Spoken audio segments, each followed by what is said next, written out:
रहमानिर्रहीम।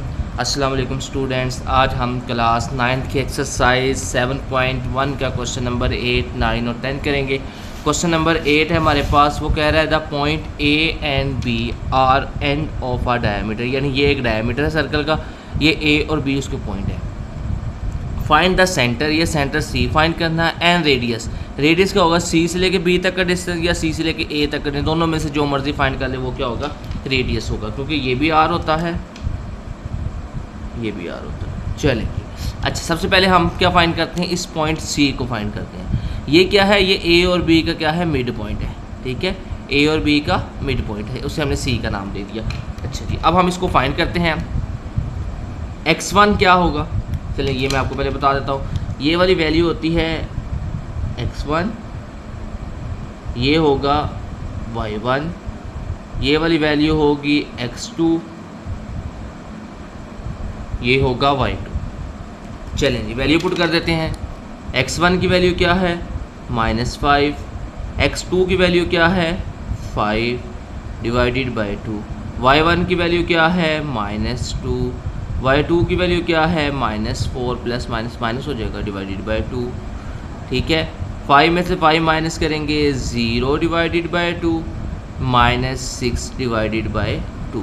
अच्छा जी, अब जब डिवाइड करेंगे 0 को 2 पे डिवाइड करेंगे 0 आ जाएगा, -6 को 2 पे डिवाइड करेंगे तो -3 आ जाएगा। तो ये हमारे पास पॉइंट सी आ गया है। ये -3 कैसे आया सर, 2 1 द 2, 2 3 द 6 कटिंग करके आया यार। चले जी, अब ये पॉइंट सी आ गया। अब हमने क्या फाइंड करना है, अब हमने रेडियस फाइंड करना है। ठीक है, रेडियस क्या होगा, आर होगा।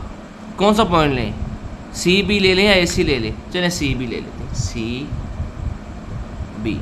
इन दोनों का जो डिस्टेंस होगा वो क्या होगा, हमारे पास रेडियस आर होगा। चलें डिस्टेंस का फार्मूला लिखते हैं। फार्मूला क्या होता है डिस्टेंस का, आता है, पढ़ो फिर।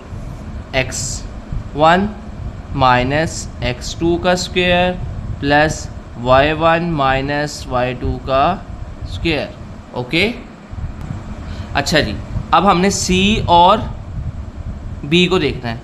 C वाला पॉइंट क्या था, ये, और B वाला पॉइंट ये है, इन दोनों को देखना है। अब ये x1 होगा 0, x2 होगा 5, तो ये क्या आ जाएगा हमारे पास, x1 क्या है 0 माइनस x2 क्या है 5, 0 माइनस 5 का स्क्वायर प्लस y1 क्या है -3, y2 क्या है -4, माइनस माइनस क्या हो जाएंगे, प्लस का।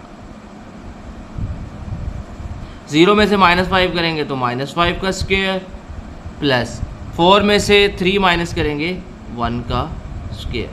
-5 का स्क्वायर क्या होता है, 25। 1 का स्क्वायर क्या होता है, 1 नहीं होता है। ये माइनस का जब भी स्क्वायर लेते हैं माइनस माइनस क्या हो जाते हैं, प्लस हो जाते हैं। -5 के स्क्वायर का मतलब होता है -5 मल्टीप्लाई बाय -5। ठीक है, अब 25 में 1 ऐड करेंगे 26। ये हमारे पास क्या आ गया, इसका रेडियस आ गया है। ठीक है, इस तरह ये हमारा क्वेश्चन नंबर 8 कंप्लीट हो गया है। अब हम करते हैं क्वेश्चन नंबर 9। क्वेश्चन नंबर 9 है हमारे पास, कहता है find H such that the point A B C are vertices of a right angle triangles with right angles at vertices A. कहता है ए पे राइट एंगल बन रहा है। अगर ए पे राइट एंगल बन रहा है तो ए के सामने वाली साइड क्या होगी, हाइपोटेनियस, और ये वाला साइड क्या होगी, परपेंडिकुलर जो होता है, परपेंडिकुलर, और ये बेस है। ठीक है, और कहता है ये राइट एंगल ट्राइंगल है। अब एच को फाइंड करो। सबसे पहले हम क्या करेंगे, इनकी ये साइड फाइंड कर लेते हैं, ये वाली साइड, ये वाली साइड और ये वाली। सबसे पहले हमने ए बी फाइंड की, ये वाली साइड। ठीक है, ए बी, इनका डिस्टेंस फाइंड करना है तो डिस्टेंस फार्मूला लगाएंगे ना। अब देखो x1 माइनस x2 का स्क्वायर, भी हमने फार्मूला पीछे लिखा था, x1 माइनस x2 का square plus y1 minus y2 का स्क्वायर। अब ये x1 होगा, ये y1, ये x2, ये y2। अब h माइनस 2 का स्क्वायर, a माइनस b का होल स्क्वायर कैसे ओपन करते हैं, वही फार्मूला लगाएंगे ना। क्यों, कौन सा, a माइनस b का स्क्वायर किसके बराबर होता है, a का स्क्वायर प्लस b का स्क्वायर माइनस 2ab। कुछ बुक में लिखा होता है a का square minus 2ab plus b का स्क्वायर, इनको आगे पीछे किया होता है, अरेंज किया होता है, और कोई मसला नहीं। अब देखो h का स्क्वायर, h स्क्वायर आ गया, उसके बाद क्या है, b का स्क्वायर, b की जगह 2 है, 2 का स्क्वायर 4 आ गया, माइनस 2ab, a की जगह h आ गया, b की जगह 2 आ गया। 7 में से 1 माइनस किया, -6 का स्क्वायर चलिए एच का स्केयर वैसे आ गया, ये 2 टू द 4h आ गया, इस 4 को मैंने बाद में लिख दिया 4, और -6 का स्केयर लेंगे 36 आ गया, 36 में 4 ऐड किया 40 आ गया। ये हमारा ए बी, ये वाली साइड मैयर हो गया। ओके, अब ए सी, अब ये वाली साइड परपेंडिकुलर फाइंड करेंगे। ए सी, ए और सी को देखना है, ठीक है, किस किस को देखना है, ए और सी को। अब ये पॉइंट ए है, x1 y1 तो यही रहेगा, ये कि x2 और y2 ये हो जाएगा, x1 माइनस x2 क्या आ जाएगा, x1 minus minus plus x2 का square plus y1 minus minus y2 का स्केयर। ठीक है, अब ये फार्मूला ओपन कर देंगे इसी तरह, ये प्लस वाला है तो ये -2ab जगह क्या आ जाएगा, +2ab, a का स्क्वायर प्लस b का स्क्वायर प्लस 2ab, और 7 में 1 ऐड किए 8 का स्क्वायर। अब ये 6 यानी 2 6 12h को पहले लिख दिया मैंने, 6 का स्क्वायर होता है 36, इन दोनों को ऐड कर दिया 100 आ गया, ये हमारा AC आ गया। ठीक है, ये AB आया था और ये क्या आ गया, AC आ गया। अब कौन सी साइड रहेगी, सिर्फ ये BC परपेंडिकुलर रह गया। चले जी, अब B और C को लेना है। ठीक है, अब ये x1 होगा, ये y1, ये x2, ये y2। ठीक है, x1 माइनस x2 का square, x1 minus x2, minus minus क्या हो जाएगा प्लस, y1 माइनस y2, 7 + 7 आ जाएगा। ठीक है, और 7 + 7 क्या होता है 14, 2 + 6 8 होता है, 8 का स्क्वायर आ गया 64, 14 का स्क्वायर होता है 196, इन दोनों को ऐड के ये आ गया। अब उसने कहा था कि ये राइट एंगल ट्रायंगल है, अगर ये राइट एंगल ट्रायंगल है तो इसमें पाइथागोरस थ्योरम क्या होगा, प्रूव होगा, क्योंकि ये राइट एंगल ट्रायंगल के लिए होता है। हाइपोटेनस क्या था, ये हाइपोटेनस थी BC, ये हाइपोटेनस का स्क्वायर, उसके बाद परपेंडिकुलर क्या था AC, ये आ गया परपेंडिकुलर का स्क्वायर, प्लस बेस क्या थी AB, ये आ गया बेस। ठीक है, अब ये स्क्वायर से स्क्वायर रूट कैंसिल, स्क्वायर से स्क्वायर रूट कैंसिल, स्क्वायर से स्क्वायर रूट कैंसिल, 206। अब ये वैसे ही आ गया, ये भी वैसे ही आ गया। h स्क्वायर में h स्क्वायर ऐड किया 2h स्क्वायर आ गया, 12h में से 4h माइनस किया 8h आ गया, 100 में 40 ऐड किया 140 आ गया। अब ये 240 इधर प्लस का, इधर आया क्या हो जाएगा माइनस का। ओके, चले जी, अब 2h स्क्वायर प्लस 8x, 260 में से 140 माइनस करेंगे, ये आ जाएगा 120। ओके, अब इस पूरी इक्वेशन को 2 पे डिवाइड कर दिया। जब पूरी इक्वेशन को 2 पे डिवाइड करेंगे तो क्या आ जाएगा हमारे पास, 2 को h स्क्वायर को 2 पे डिवाइड, 2h स्क्वायर को 2 पे डिवाइड करेंगे सिर्फ h स्क्वायर आ जाएगा। ठीक है, अब 8 को 2 पे डिवाइड करेंगे 4 आ जाएगा, 120 को 2 पे डिवाइड करेंगे 60 आ जाएगा। अब इसकी मिड टर्म ब्रेक करनी है, ऐसे 2 नंबर लिखने हैं दरमियान में जिनको मल्टीप्लाई करें तो 4 आए, और प्लस माइनस करें तो, प्लस माइनस करें तो 4 आए, मल्टीप्लाई करें तो -60 आए। 10h और 6h, 10 को 6 से मल्टीप्लाई करेंगे 60 आता है, 10 में 6 माइनस करेंगे 4 आ गया। अब पहली 2 वैल्यू में से क्या कॉमन आ रहा है, h कॉमन आ रहा है, h + 10 रह जाएगा। नेक्स्ट 2 वैल्यू में से क्या कॉमन आ रहा है 6, h + 10, अब h + 10 कॉमन आ गया, बाकी रह जाएगा h - 6, दोनों को इक्वल टू 0 रख दिया। अब h + 6 = 0 और h - 6 = 0, ये 10 इधर आके माइनस का हो जाएगा, ये h इधर आके और 6 इधर आके प्लस का हो गया। ये हमारे पास h की वैल्यू आ गई। इस तरह क्वेश्चन नंबर 9 कंप्लीट हो गया। अब हम करते हैं क्वेश्चन नंबर 10। क्वेश्चन नंबर 10 में वो क्या कह रहा है, ये हमारे पास बुक आ गई है, कहता है आइकुलेट, बड़ा लंबी स्टेटमेंट थी, मैंने कहा क्या मैं क्वेश्चन लिखूँ, बुक से ही दिखा दूंगा। अब quadrilateral has the points ABCD, ये 4 पॉइंट है। क्वाड्रेटरल शेप ऐसी होती है जिसके 4 कोने होते हैं, 1 2 3 4, यानी 4 वर्टिक्स होंगे। फाइंड द मिड पॉइंट, इनके क्या फाइंड करो, मिड पॉइंट फाइंड करो। शोड एट द फिगर, जो मिड पॉइंट से जो फिगर बनती है ना वो पैरालेलोग्राम है, ये फाइंड करो। यानी कि हमने ये 4 पॉइंट थे, A B C D, नज़र आ रहे हैं ना। ओके, अब A B C D तो हमें नज़र आ रहे हैं, और हमने क्या फाइंड किया, इनके मिड पॉइंट, यानी कि A और B के दरमियान मिड पॉइंट N में। चलो इधर शुरू करते हैं। C और D के दरमियान K है, A और D के दरमियान L है, A और B के दरमियान M है, B और C के दरमियान N है। मैंने इनको ऐसे नाम दे दिए K L M N, आप कुछ भी दे सकते हैं, कोई मसला नहीं। ठीक है, ज़्यादातर मैथ्स में यही यूज़ होते हैं, A B C D K L M N X Y Z। ठीक है, अब ये आगे हमने नाम दे दिए। ओके, अब सबसे पहले हमने करना क्या, ये 4 पॉइंट तो हमारे पास गिवन है A B C D, पहले हमने इनके ये मिड पॉइंट फाइंड करने हैं, K L M N, इनको फाइंड करना है। फिर हमने कहना है कि K L और M N ये आपस में इक्वल होने चाहिए, M L और N यानी ऑपोजिट साइड इनकी क्या हो, आपस में इक्वल हो। अगर ऑपोजिट साइड आपस में इक्वल है तो इसका मतलब है कि ये क्या है, पैरेललोग्राम है। यही हमने प्रूव करना है। दोबारा सुन ले क्वेश्चन, पहले हमने ये 4 क्वाड्रेटर A B C D given है, हमने इनके ये मिड पॉइंट फाइंड करने हैं। मिड पॉइंट फाइंड करने के बाद हमने ये जो मिड पॉइंट से ज्वाइन करने से जो हमारे पास डायग्राम बन रही है, इसको हमने प्रूव करना है कि ये पैरेललोग्राम है। उसके लिए हम क्या करेंगे, इसके ऑपोजिट साइड का मेजर करेंगे और देखेंगे कि वो इक्वल है कि नहीं है। ओके, चलिए आ जाए क्वेश्चन की तरफ। सबसे पहले हम फाइंड करेंगे मिड पॉइंट सी डी, ये के फाइंड करते हैं सबसे पहले। अब क्या होगा, x1 plus x2 divided by 2, y1 plus y2 divided by 2। अब हमने किसकी बात करनी है, सी डी की।